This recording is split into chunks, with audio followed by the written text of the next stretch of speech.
Srivatsan, I think coming to you, right? The other part that a lot of 0 to 1 founders find challenging is kind of design partners, those early adopter customers.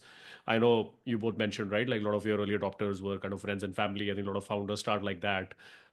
Beyond that, how what was that experience of getting the buy-in from real customers, right? And specifically, and I was thinking in the context of Skydo, right? I mean, it's so challenging because this is not a SaaS product or a enterprise software product. You can pull it out, whatever, give it to a few devs. I mean, this is real money, and it's a trust business. You are literally competing. The alternative is actually a bank, right? So it's so hard. Must have been so hard to kind of get those early adopters, right? So talk to us about the learnings there, and how kind of other founders can use those learnings. Yeah, it continues to be hard, by the way. I think that's also like with each and every customer that we currently onboard. I actually do a mini, yes, kind of a thing because, it makes it that much harder for anybody else in the same space, right? Because I'm now, going after these customers and able to win them over. But I think we started in a very simple way saying, let's just, look at these first 10, 15 people, look at where people like them can be found. The obvious answer was LinkedIn and Twitter. We just started chasing them there. And we used to get a few of them to come on demo calls and then just pitch the product to them. It was just plain very very back to the basics kind of a grind. Every day we used to do demo calls, and in that early team, so we were by the end of 2022 we were 14 people. Of that, there were only 3 people doing sales or top of funnel discovery. That was the two of us and one generalist we had. Everybody else was either a product person or a techie or a compliance person, because we felt like, if we can't identify the customer and if we can't sell, then we can't sit in a room and ask other people to sell. So that was the idea. And every day our only question to each other would be, do we have one demo call for the day? Then soon it became, do we have one person onboarded for the day? Which means you'll have to do like 3 to 4 demo calls. So breaking it down like that, puts gets the BP a little lower and more manageable. Because otherwise, if you start thinking, hey, I have taken so much money from investors, I have quit such an expensive high paying job, and I am an IIT and my destiny is something XYZ. What am I doing here trying to get $20 or $30? That will actually completely screw up the whole thinking. Instead, actually, if we just start from the other end, which is saying, I am at zero, all I need is one demo. Similarly, I am at one customer every week, can I move it to one customer every day, and so on, with some frequency of zooming out and checking that, are we broadly on the right track. Of course, that is also important. You might be then otherwise doing incremental progress on a wrong direction. That is also not great. But as long as the progress incrementally is in the right direction, which you can periodically zoom out and figure out, small progress is all that you need. Just today being slightly faster, slightly better than yesterday.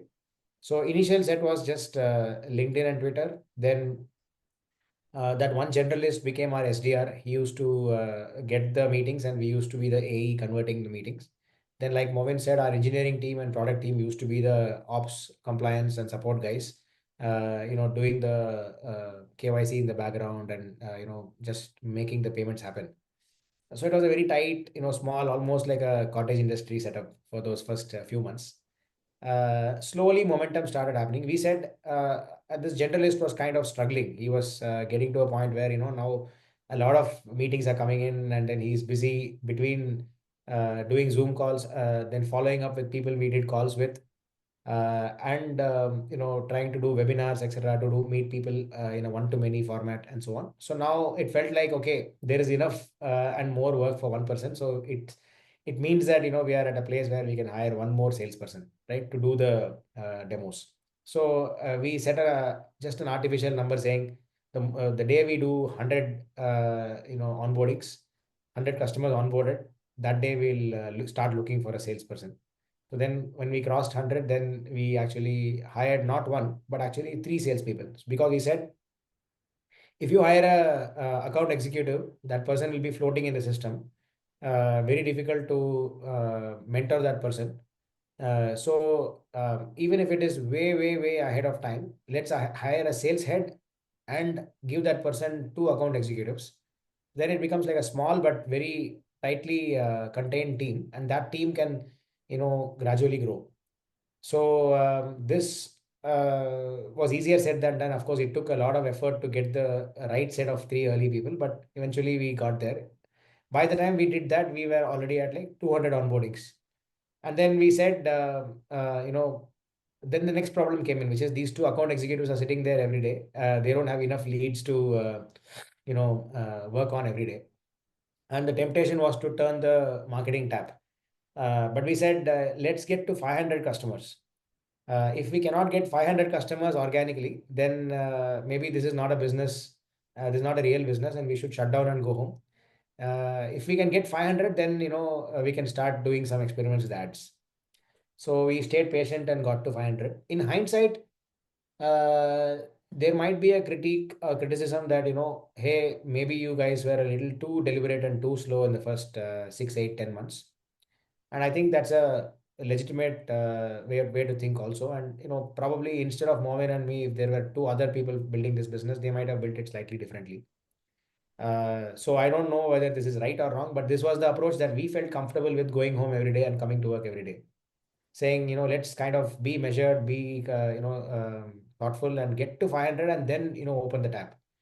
And when we opened the tap, we did realize that, it was the water coming out of the hose was too much for us to drink, because, there was like, good leads, junk leads, a lot of chaos. And then that chaos, I would say it almost took us, July, August of 2023 is when we started doing paid ads. It took us 4 months to kind of stabilize that channel and get it to a place where, we now knew what to do. And after that, it has taken us the last 1 year to kind of tinker with the right blend of, you know, uh, how many leads to get, how, what kind of conversion and what kind of wastage should you be willing to live with. Because the most optimal is basically a completely, leak proof bucket where you get one lead, that that person is most relevant for your business, and then you convert that person. That is like zero wastage, but that's fundamentally unscalable. The other extreme is, you just open the floodgates, spend a lot of money, get a lot of leads, but then your conversion percentage will be really poor. And in reality, most businesses have to be somewhere in between. And I wouldn't even say that we know exactly what that balance is. We have been constantly trying to figure out that balance. We also knew that organic growth and, growth through referrals, etc., are critical. And we kind of invested a lot from the beginning on that, including our own efforts to be active on social media and spread the word about what we're building, write blogs, and then those blogs also had their own journey of, being quantity focused in the beginning to more and more quality focused and very highly relevant blogs, which are today ranking quite highly on the relevant keywords.